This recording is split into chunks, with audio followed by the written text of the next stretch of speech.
Webale kusalawo naliyoko gamantino kawekumile ku Newspack channel kilizate negano nago tuberenga atugakuwa tutandikide wa penge avuddeyo naberanga ate ayingira mu lutalo oluliwo wakati wa Bruno K kosa ne Crystal Panda bana babiri sibe bali mu kulwana wabula abantu ku mutimbagano be bali mu kwagala okubalwanyisa entalo nga bagamba nti omu yabadde w'amaanyi ku mulala oba omu ne watandibadeko amunange champagne festival yandibadde etambula era nga bagamba nti Bruno K yatayina chamanyi kye yakoze amunange ku festival eno kakati nno penge atayongedde akuba nti nno munange adda mu biwundu ayongedde kuba nti nate akomerera Bruno K avuddeyo nalyo kamugamba ebyo boogera bituufu kituufu concept yammwe Bruno K concept yammwe babiri naye engeri mwe brandingamu yanjawulo nnyo ono saagala onyiige nti basusesuse Crystal Panda manyi idea yapkaye yaliyo nemanya abantu wakibagala nnyo Crystal Panda osinga gwe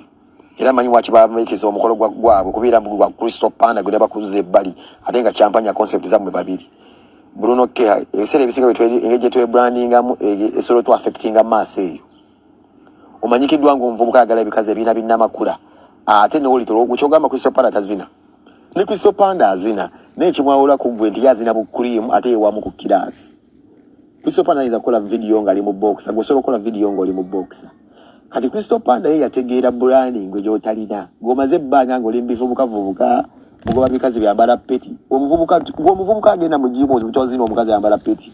n'ebyo obaddemu olina zimanyi zisikando ku Facebook uli mukazi asiika chips asiika alinga amanda ennyaanya katunkuma mu wino omuzaddezaddemu abaana kati branding yo badde yafaafamu tebasobola kutwala serious nti project ngeyo ya champagne kuzira kusanga gwe mbambi gali magezigo Bruno K nze nkimanyi gayinza okuba galina magezigo champagne naye nze nkubulira kino rastanti osobola okubeerawo today n'obeera abantu bakukkiriza mu trust yali concept yo not just how you brand yourself ozina ebikazi ebirina binnamakula ebiyise mabeere gabiringa stocks n'oli azina naye oli azinira mu cover ifenefena tukimanyi muno Crystal Panda yakula kana kazi kasandwa liyani obwoya naye kakulira mu cover talinga gwe togenda wulirawo kintu kyonna mbo balinamu story naye kirala Crystal Panda ngeri akola ku radio nze mmanyi waki bamusuusuusi abadde n'omulimu gwe tolina mulimu Crystal Panda alina omulimu akwawukanamuko mwawukana muyinza okweraba ng'abantu ababiri mu video naye mwawukana wadde yes muli basajja naye mwawukana Crystal Panda alina omulimu gwe tolina mulimu akola kusimanyi ku NRG radio gwokolako Crystal Panda abadde mu event sirasta abaze ebbanga nga siwogusi event esooso otegeka naye gwe totegeka nga wadde event oli musajja muyimbire okola nga wadde rongi wadde okuyimbira omuntu mwana amaze katikisi muto muyimbira nga akola star kati banakutwala kya serious oli babiri nga bakuba zi big out ku zishonga ezo ate gweza okwesanga munaye concept yali yiyo nera sagambye branding ye badde nnema sikumanyira stangu omwana just agobe ebikazi ebinyamugaba namakula ebizigozigo byakuba ebipapi obaddemu eyulayirira sta atukyali wa penge munange avuddeyo n'alyoka alabula Alien Skin n'amugamba baagala kukutta jukira nti Alien Skin olunaku olwaliro yavuddeyo n'alyoka agamba nti ssaawa yonna ebyokuyimba agenda kubeera ng'ate abivaamu olw'ensonga ze yeerekeddeyo kaakati nno penge avuddeyo n'amulabula n'alyoka amugamba baagala kukutta bagenda kukutta Museveni agala kukutta Alien Skin nsiiba kugamba Museveni alina pulani y'okukutta n'etompuliriza yakutwala Kenya naye akimanyi bulungi nnyo waliwo shoti kati y'abasajja beeyiganga bayinza okukomawo ne bakukoona olaba nti alina omupango okwagala bakukoone waki yakutwala mu America bwebadde osaavinga abo okimanyi nti nammwe mulimu agaana nagataligana Kamiri bamutwala n'America actually Kamiri byali biganye muntu yava buvieri just n'amutwala nenza abayimbi munsobera Museveni mutembeeta waki katasobola kugamba kati ofunye ebizibu ebakutwala wano just Kenya omuntu walinyira kibasi ky'enkumi 3 osaba kati emundu osobola ogifuna blood emundu ojja kugifuna naye nasooka nkwe ku listi y'abasajja abaddeko n'emundu emundu gye zibatuusizza si papa we yabbe nnyo n'awulira nga abbe nnyo yasaba Museveni omuwa emundu era yeyo gye yakuteekozesa okugenda okubeera ng'akuba amasasi ewakyagulanyi si papa n'emundu yaani yali ewaka kati emundu eri waka si papa ali mu kkomera okategedde emundu osobola ogifuna naye temuyinza okwawukana ku lasti gwe nayo era nsaba bagikuwe bamanyi weesunga kukubayo omuntu osasira kutta naye nsaba bagikuwe ku mundu okwo kojja oyigira nti sinzibu akalulu kafuuza akalulu bano ne bavuddeyo ne bakakasa President Yoweri Kaguta Museveni nti obululu akyabulina naddala mu bavubuka embw abavubuka munnange mukyayagala President Yoweri Kaguta Museveni okuba nti nno abafuga okitegeera nno naye maama temulimba Museveni naye munnange kyandibanga kituufu ng'abavubuka mukyamwagala okitegeera nno mukwano kale katubere ng'ate tubakuwa bano babeeko kye boogera mujja kutuwulira mmwe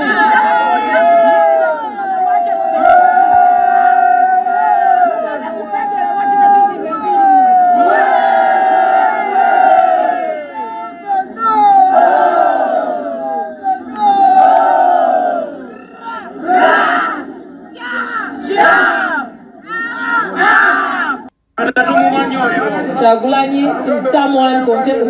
No, let me answer that. Kyagulanyi is someone who wants to contest as a president. That good one. That good one. But for us, Ugandans, we are not looking at the good one. We are looking at the best. And the best is Museveni. Museveni is the best. Kyagulanyi is good. I commend you, Kyagulanyi. Because I remember when I was still at the university, I used to, your wife was in L13, I was in L11, Mary Stewart, but for the good of this nation, kindly take the protests in your bedroom. Let Ugandans settle in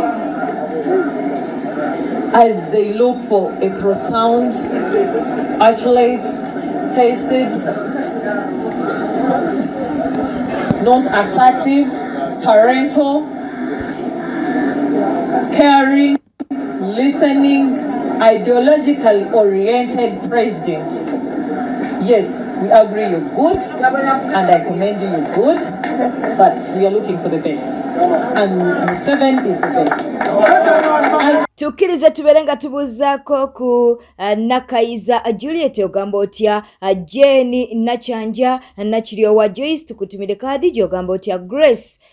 tukutumiddeko Agnes Yugi Olivia ogamba otya Nabakoza Immaculate tuyina Nakate Anna ne tubeera ne Queen Amina tuyina mukwano gaffe ayitibwa Mbabazi Josephine ate katusembyeyo David MT4ST katubeere nga ate tweyongerayo mu mawulire amalala ge tuli mu kufuna atukirize tubeere nga tukuddusaako ewa Biswanka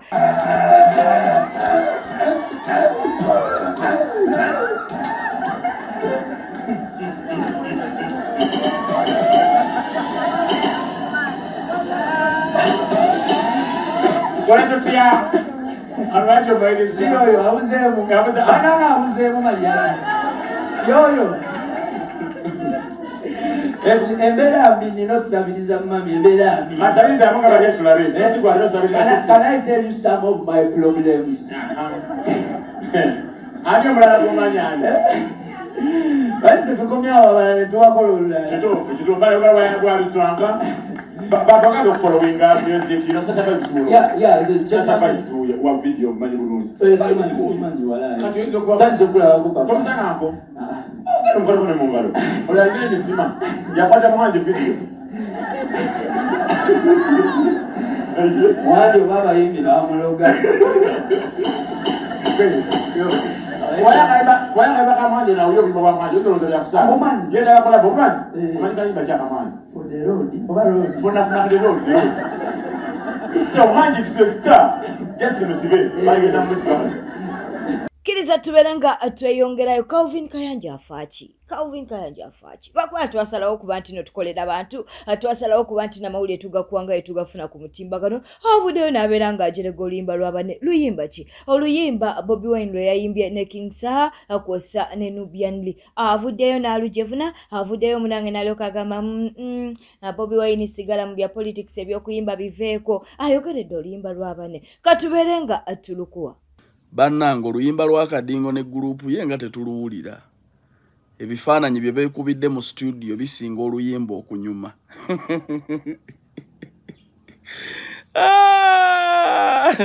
eri bagiyita kasasiro tune teyasobodde wadde okusomoka emagere nabaga muli baferiya concentrate on one business kasita mwetagaza mu mujjako Museveni ate tuli mu studio waliwo dikitete yali avuddeko n'oluyimba kati lulo lwabatuddemu era mutye akasajja kali enisikini era muwenya credit akasajja ke bayite Dikenzo ntegereke serabe mwavuddeyo okulwanisa ge mazima gennyini Kenzo yatukuba wano oluyimba lumu yali yakaluta ku ssaawa 3 ez'ekiro ku ssaawa 5 ez'ekiro kyekimu nga lubunya amawanga olwammwe lwakatwala essaawa 2 essaawa 12 terunasomoka na magere ab'emakinde tebalumanyi abaawa tebalumanyi oluyimba lwakomye mu galaleza mmwe wanali enisikini mu bulwadde bwe yatuteeredde tune kwe tunywera bia n'okutegula ebikazi ebonya amawanga najuulidde Kasese Isingiro Mufumbiro eri buli wamu wonna abaana abankubira balu China gituvuunulire tugirabe trending e China ne tetumanyi guno guvubuka gwammwe gwayimbye kuki bigapo gambao ndiye mpologoma kasayagano kulibwa abantu yasigala mu nsiko ntegerekese bulungi so tuning eba tuddemu ebifaananyi by'omu studio bigisinga okunyuma you fools concentrate on one thing teri dictator yali avuddeko na music stop fooling people advise people to go and dig to go and work and they change their lives Museveni yabalema okumanya yabalema ne mumuvanako mwerwanisa mwekka waliwo ku mwachayinza okuddamu okwogera ku Museveni gwe mwawako n'emyezi 2 wasembayo muwadde ssaawa 8 kati oba wadda kuki banaye musajja gw'otagala so big up Papa Alien Skin watukubye tune webale nnyo oli top 10 olaba struggle gibuutikira ne tune yemu kati batagala mujja kutane ku Blue Move kuba mwagala nnyo okubikka abalala. You cannot stop the favored people. Alien is favored by God. Olabe bikono byonna bye mumukubye is still a trending center.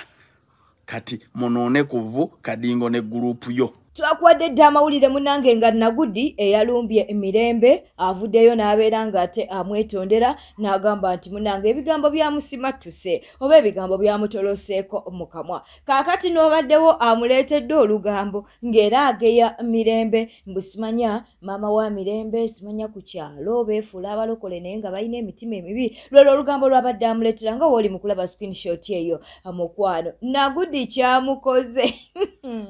katusabe Nagudi abeere ng'alaalira ku kigambo kye kubanga mirundi egisinga avuddeyo ne yeetonda ate n'addamu n'abeera nga asabula naye katusabe ku mulundi guno abeere nga yayize akatambi kaka. Okay. Yenze atayagala kukola lutalo ne mukyala Mirembe Beddings era ntwala omukisa guno oba neeyongera okubategeeza nti sirina lutalo lonna lwe njagala kukola wakati wange ne mukyala Mirembe. Ingawe navuddeyo ebigambo byange bye nayogedde mu video gye nayogedde bye ngenda okwekuumirako ebbanga lyange lyonna kati mwe badde hard ababadde balina bye mwagala kuyisaawo namwe abasindika information inbox yange about Mirembe and whatever mubyesigalize oba nammwe mukwate essimu zammwe muzeetunuzeemu musobole okubeera nga mudirivalinga information eyo kubanga mulina zi accounts ku page kuno. Nze ku mulundi guno nabategedde bantu mmwe muli babi nnyo. Bwe tweyongerayo Kasuku munange avuddeyo n'abotola ebyama agambye eti balabidde ennaku mu boys dormitory ajjukira nti yasembyeyo okuva mu group eno yabadde Brunoke era nga yanyize left. Kaakati nno Kasuku aliko byagamba. Ai blaza Brunoke yadde mukambwe nga tali happy kati natwade tuli awo eggulo n'anyiga left mu WhatsApp group yaffe ya boys dormitory n'agamba ffe tetuli serious. Yagambye abantu bokka abali focused mu boys dormitory Shalom ne Julius awulada naye tulabidde ebintu ku boys dormitory okwo tulabidde ebintu ku boys dormitory nabadde ndi awo Junior amaze okukola interview Shalom naye n'agibaka vup nangamba Kasuku sirisonyiwa Junior ne bw'alikola kibi bya boys dormitory okuddawo biveeko tobiroota nako nangamba ne balabula Junior nga ise wano talinnyawo nenga ate kamera za Kasuku live zinavaayo loli they came. It's a blockbuster interview. Nade manyi tukenda kuddamu tukole boys dormitory. Naga, it won't happen that way. It won't happen that way. Katwaye tuli awo Bruno Kenanyiga left. Natuka nti y'abantu abali serious awo mu boys dormitory. Amanyi Shalom na Julius. Nengamba banayi. Tugenda kola tutya. Kitunga kitamuse. Kintu kitamuse banange. Boys dormitory betyo be yayise. Suna Beni munange yakolimira Haji Kamoga netuloza ntino byakusaaga okitegera nenga kati Haji Kamoga ebintu bimutabuseeko waliwo n'abalala bamuwabidde nti munange yabaluma oba yabafera era nsonga za ttaka ze zimuleetedde obuzibu bwetitambudde obadde mulabi mulungi olwekwekumira ku Newspack channel kyolina okukola kimu kuba ntino weekumira ku mukutu guno naye onoogwekumirako otya ng'osubscribinze ku YouTube channel eno ate era nga munange onyize n'akadeka notification teweerabira kuba ntino video eno jimpera like kwesada okuleka obubaka bwawe mu comment section tujja kubeera nga tukubuzaako mu ngeri ey'enjalo oba omulabi waffe omupya osobola otuteerawo mu comment section nti oli mulabi waffe mupya tujja kubuuzaako ng'enkola yaffe bw'eribeera bulungi weera